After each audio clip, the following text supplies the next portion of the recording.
How Not to Ponynap a Giant Princess by Dr. Atlas. Private! The private groaned, drawing attention to his superior. Yes, sir. I know I was dozing off, but excuses, Private, his commander barked. That's the third time tonight. Despite the tired state he was in, the private tried to stand up straight. My apologies, sir. It's just that nothing exciting ever happens here. Well, ever since the crystalline, that is. The commander glanced at him. Son, this empire is one of the most important places in all of Equestria. I'm surprised you weren't as excited as I was when we got here. Truth be told, the private had been hoping that his transfer to the Crystal Empire would be exciting, but after spending a few uneventful nights here, he had begun to realize why no pony else wanted to transfer. I just don't see the point of guarding her, he remarked. The commander raised an eyebrow. You're telling me that you want someone, or something, to sneak into the castle and do something heinous to the royal couple? The private immediately shook his head. No, sir. I just think it's unlikely that anything will happen. With the commander still giving him the stink eye, he continued. I mean, there are dozens of us stationed all around the castle. Even Shining's Captain Shining, he corrected. Sorry, Captain Shining is patrolling as well. Don't you think we have more than enough guards for this place? He turned to the nearby window. Only the most foolish of creatures would try to get in, right? The commander shook his head at the young stallion's naive way of thinking. Private, I sometimes wonder what would happen if you were faced with a real threat. Would you stand your ground, or flee like a coward? The private thought for a moment. I guess it depends. The commander just rolled his tired eyes. Listen, son. There's one thing a sentry should do when he encounters an enemy. He must always... Private's ear flicked, his head snapping to look behind him. The commander looked in the same direction. I heard it too. Is it a guard? The commander shook his head. Nah, listen.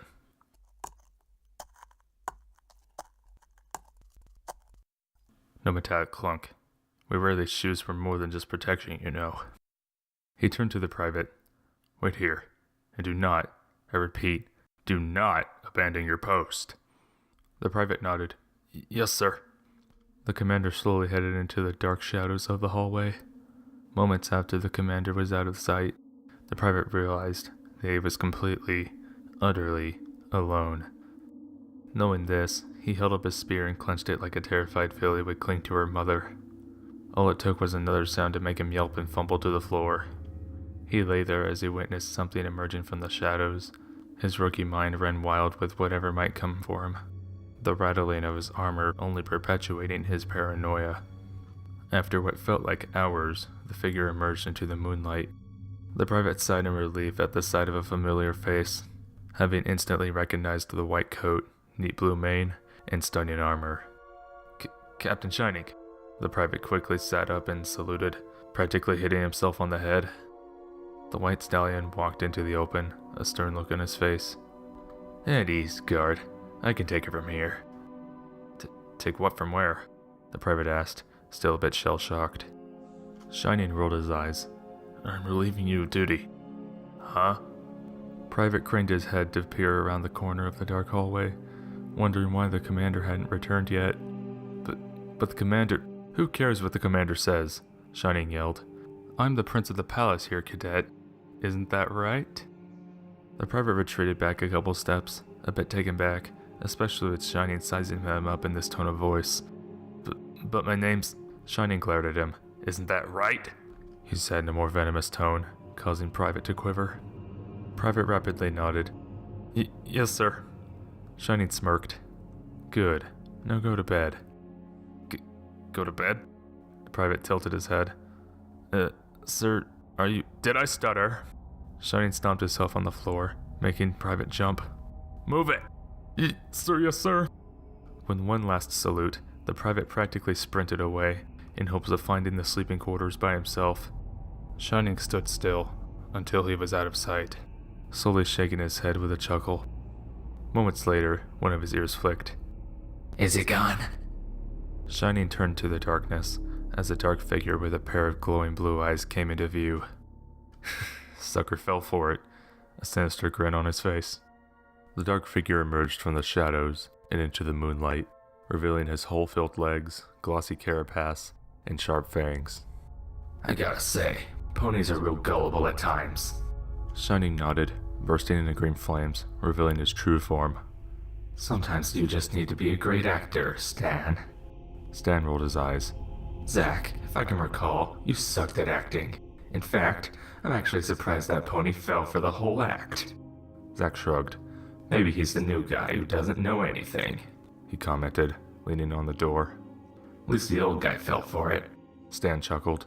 That guy didn't know what hit him, he remarked, rubbing Hoof on his chest, which had a few good scuffs after knocking out the commander and locking him in a closet. Zack turned to the door. So, have Mark and Kyle taken care of the other 2 targets? Stan nodded. Saw them all cocooned up, and on their way to the caves. All we need now is her. He wrung his hose maliciously. Zack was hesitant. Are you sure this will be just as easy? It's simple, Zack. We just go in, get the princess, and we get out. Simple. Zack knew that was easier said than done. Okay, Stan. I know you think pony napping someone is easy, but this is the princess we're talking about. Not just some random pony. Stan crossed his forelegs. We did it once. We can do it again. And you already heard from the other reports.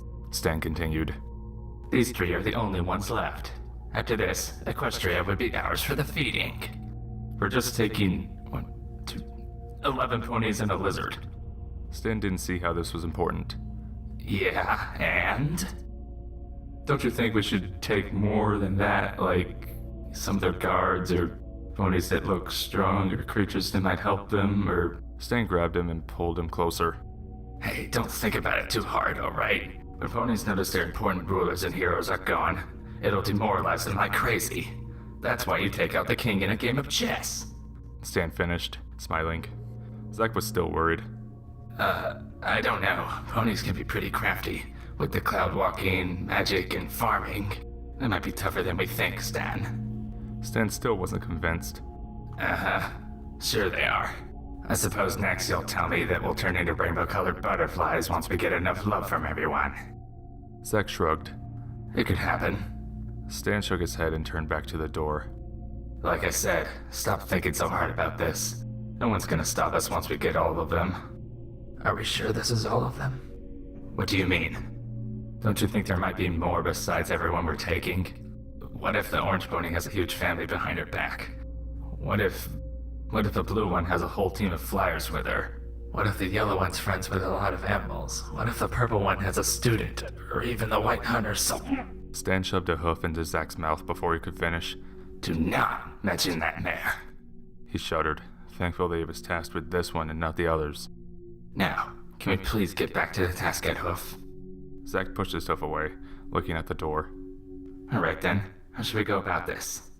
We'll just take it easy, Stan said, peeking inside. Then we'll...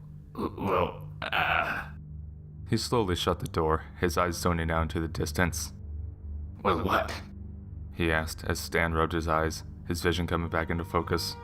Stan took another look inside. Zack, how tall can alicorns get? How tall? Zack thought for a moment. I think they can get to about 8 feet tall. Why? Did the pink one have a growth spurt since we last saw her? Stan opened the door wider. You could say that, yeah. In response to Stan's oddly nervous expression, Zack stepped closer. Then how big of a growth spurt are we talking? Bigger than a rucksack, or a coon, or huh? Zack's jaw dropped, never once guessing he'd be met with a roadblock as massive as this one.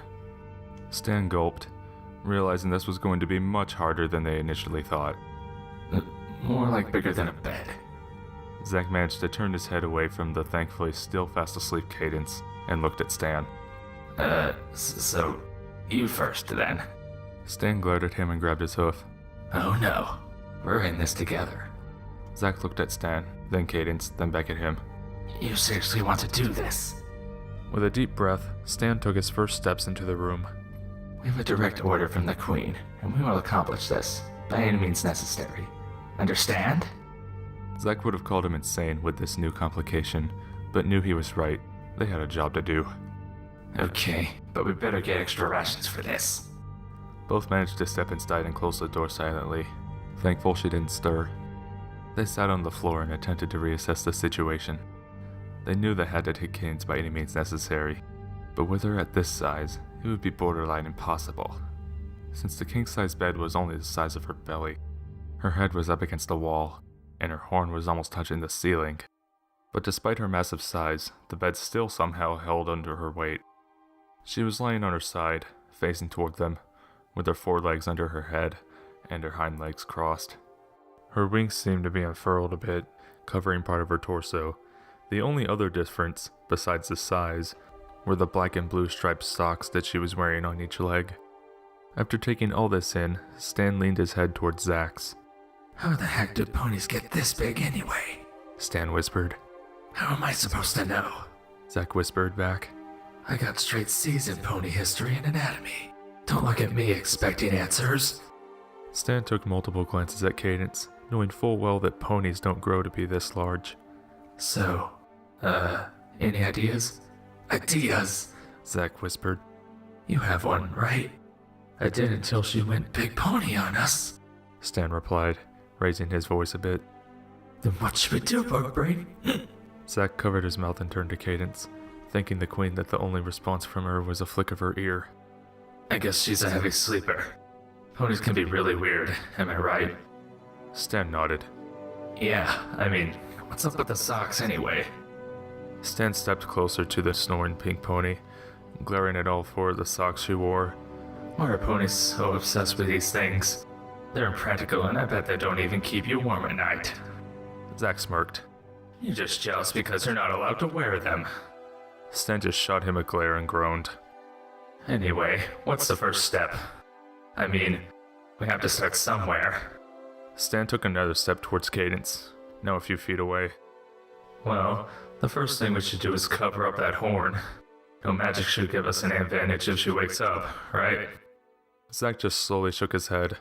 An advantage to a giant mare when we're the size of her hoof. He deadpanned.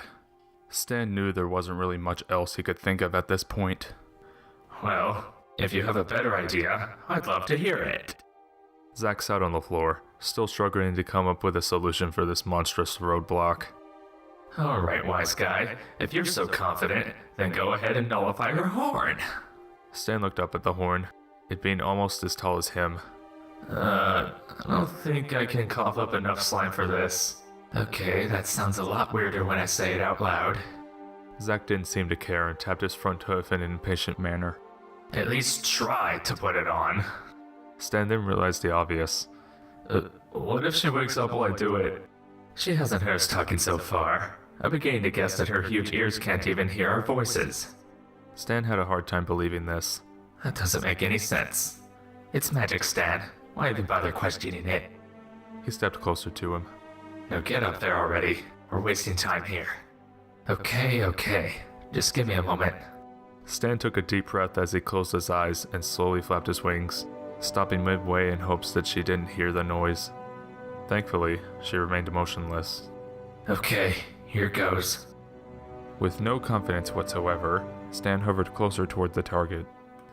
This is a terrible idea, he muttered to himself, coughing up a small amount of gunk into one hoof.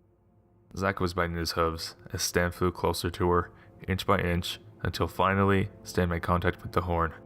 As soon as he stuck the slime onto it, he wheeled back, practically crashing to the floor.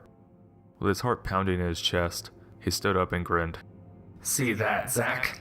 That's why the Queen chose me for this job. Zack glared at him, seeing that he only put a hoof-sized layer of slime on her horn. You really think that's enough too? It's all I got, Zack. Stan yelled, causing Cadence's ear to flick. What else do you propose we do? I'm just saying that if we're gonna Ponynap her, we're gonna have to do a whole lot better than that. Stan groaned in frustration and covered his eyes. It's never easy.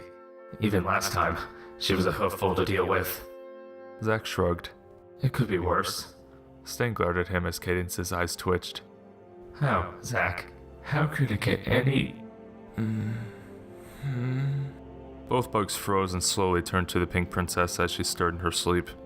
She slowly turned over and laid on her back, her right foreleg resting on her chest and the other on her stomach, with her hind legs sprawled out and her wings unfurled. Their hearts dropped into their stomachs as their eyes twitched. The two of them would have bolted for the door or window, but their eyes remained closed, both sighing in relief. With his back to Cadence, Stan smiled. Well, at least she didn't. Zack backed up as Cadence stirred, causing her right foreleg to swing down onto the floor, right on top of his brother. Stan! Zack could only spot Stan's front legs from beneath her massive hoof. You okay? Twitch your legs once for yes. Stan did so, but it was more of a pain response than an actual answer. Zack breathed a sigh of relief that he had at least survived the impact. Thank the queen for slapstick. Alright, well, He craned his head past her giant hoof and at her head, seeing that her eyes were still closed and her mouth open, the sounds of snoring emanating from her. At least she's still asleep. That's good, right? Stan managed to get a grip and pull himself out from under the hoof, but only to his chest before he lay face down on the floor again. Oh, okay.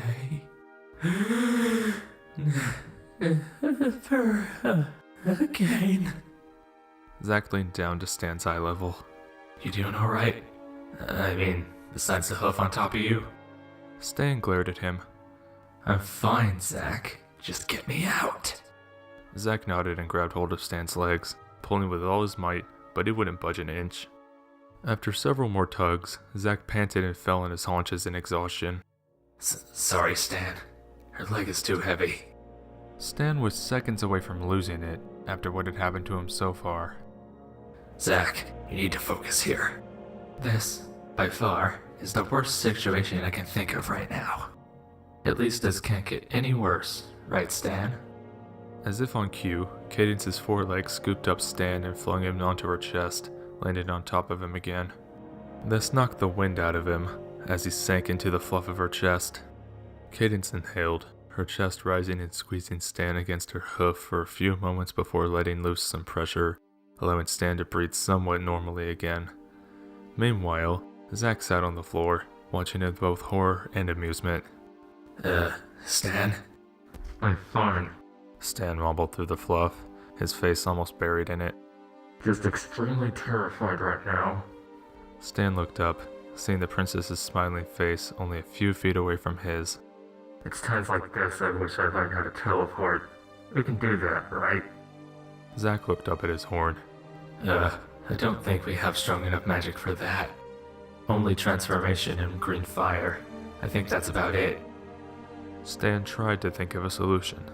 Right now, they had made little to no progress on getting the princess, and in the process, he was now in her fluffy iron grip. He would have made an attempt to struggle, but the dread of waking her held him like a vice. Zack, if you have any ideas, now would be a great time, because this has gone from bad to worse. Zack tried to stay optimistic. At least it can't get any... He stopped talking once Cadence breathed in deep and yawned, her mouth practically in full display for Stan. He started feeling his heart rate going even faster than hers when he realized how close he was to her gaping maw, and what would happen if she were dreaming of the worst possible scenario. Stan glared daggers at his brother. Zack, if you say that one more time... Okay, Zack said, holding his hooves up. I'll shut it. Stan sighed deeply through her coat, feeling rather humiliated at this point. Other than covering her horn, you got any good ideas on how to get her out? Because at this point, I got nothing. Zack tapped his chin, trying to find something to help. Maybe if we figure out why she's like this, we might have an easier time getting her. Stan blinked. Zack, I said good ideas, not random ones. Because I think the only way a pony can get this big is either by magic, potions, or someone having some kind of Maybe it's the socks, Zack suggested. If we can get one of them off, maybe she'll revert back to normal size. You're telling me that the socks are the reason she's this big? Stan would have argued, but he was willing to accept anything at this point, especially given his current predicament. Well, got nothing else, and I guess I've had a good run of things take a turn for the worst. Zach was a little concerned by that last remark. You act like she'll end us if she wakes up. I'm pretty sure ponies aren't that cruel to other creatures. She's an alicorn, Zach. These creatures can do almost anything. They're like a mutant goat, but more majestic. Except for that white one. That one's just terrifying. Zach started fluttering his wings and began to hover, trying to figure out the best way to go about this. Okay, where to start? Just grab a sock and pull, Stan yelled, causing Cadence to stir a bit in her sleep. Zach hovered above him. Keep it down, Stan. She might turn over again, and I'm pretty sure a bug your size can't withstand the weight of this mare. Stan would have objected, but the thought of a mare her size on top of him made him bite his tongue and comply. Alright, go ahead. Zach looked down at the sock and decided he should start with this one. He walked over to her shoulder and took hold of the top of the sock with his teeth. Here goes nothing. With all his strength, he pulled hard on the sock, ready to finally finish this mission and take. Zach tumbled to the floor as he ripped off a piece of fabric the size of his face, his fangs being the only thing attached to it, as he shook his head and pulled the torn patch from his mouth. Blech. Tastes horrible. It's a sock, Zach. Stan pointed out as Cadence stirred in her sleep. What'd you expect on something that's been on a mare for hours on end? He sighed in disappointment as parts of Cadence's body started to twitch. Well, worth a shot. I guess we're gonna have to tell the queen that... Wait, why is it so cold now? Stan looked around, wondering why he wasn't feeling the warmth of fur, or the breathing, or heartbeat of the giant mare. Meanwhile, Zach raised his forelegs in the air in triumph. Woohoo! I knew it would work. Or do you? Oh. Stan finally looked down to see a normal-sized Cadence in her bed. He then noticed that he was still in midair after she shrunk. For some reason, he only fell once he realized this, and fell onto the hard floor, face first. Zach cringed upon the impact. Ooh, you okay, Stan? He walked up to him, spotting no real damage. With a little help from his brother, Stan managed to get up on all fours again. Zach, I've been squished by a hoof, had the air forced out of me, and now face planted to the floor. Does it sound like I'm okay? Zach took a closer look. I don't know. You look fine to me. Stan just shoved him away, a deadpan glare still plastered on his face. It was a rhetorical question, you don't... What? Who's there? Both bugs turned to Cadence, seeing her now waking up, sitting up in her bed, and rubbing her eyes. Stan and Zach looked at each other while the Cadence inspected her sock. What? How did... It took forever to enchant these. She turned over and rolled off the bed. Zach blinked. Huh. So it was the big ears and socks. Stan shoved a hoof in Zach's mouth, hoping she didn't hear that. But these hopes were quickly dashed once Cadence turned toward them. Who said that? She tried lighting up her horn to get some light, but to her surprise, it wouldn't. Wait, what the... Cadence looked up at her horn, only to discover the strange green substance. What is this? She looked at the two bugs, her eyes going wide. Who are you? Stan narrowed his eyes. I think the better question here is why the heck you were so big? And why were you wearing the socks? And why do ponies always... Zach tugged his brother's arm. Stan? What? Zach pointed to the confused alicorn. The mission. Stan blinked, his mind taking a few seconds to process the fact that they still had a job to do. Oh, right, He stepped closer to Cadence, now a few feet away. Listen, I know this is a little confusing, but I'm sure we can... Stan pointed to the door. Look, a distraction! Cadence craned her head to the door while Zach got the bag. What? That was the last thing Cadence cried out before she felt pain in the back of her head, followed seconds later by darkness.